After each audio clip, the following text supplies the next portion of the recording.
Well, good evening, YouTube, and welcome to another episode of the Albino Rhino Beer Review. Today you have the Rhino, and we're looking at some beers. Don't have as many beers to look at today as usual because one of them is a high ABV beer. My oil tank is going right now. My water pump is going. My water heater's going. It's gonna be fun. My wife's in the shower. Let's start with an Archibald beer.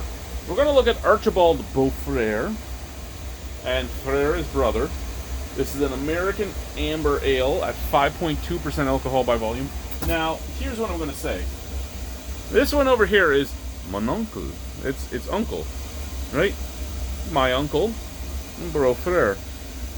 Bofrere and my uncle look very similar.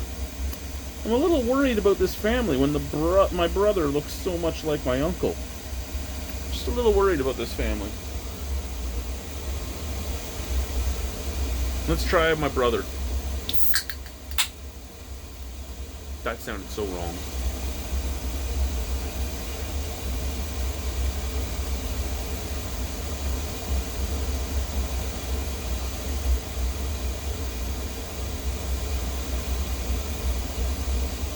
Well, it's a beautiful looking beer. Look at that color.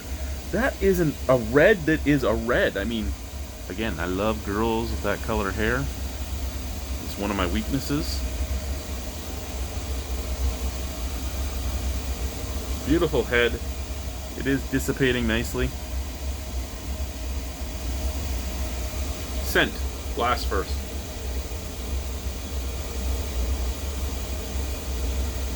A little bit like grandma soaps. You know, you go into the bathroom, they have all those like floral soaps that are all decorative all on their fucking counter. You're not supposed to use any of them. They all just smell funky, and then if you use them, your hands smell like flowers for the next fucking 5 years.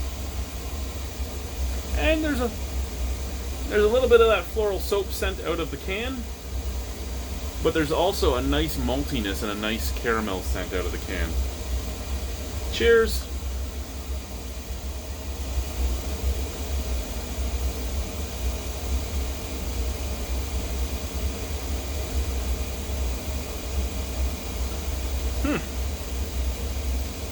So,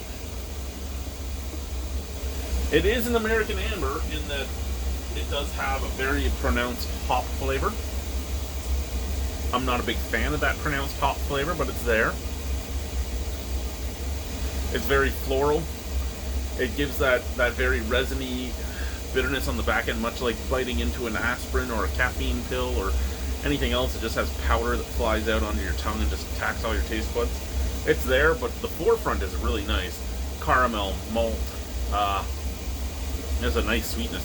That nice sweetness is still there right now in the back, but it's overpowered by that resininess.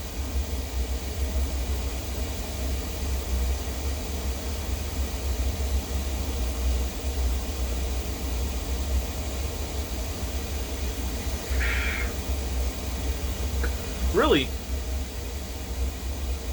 you take that hoppiness away, and this is an amazing red ale.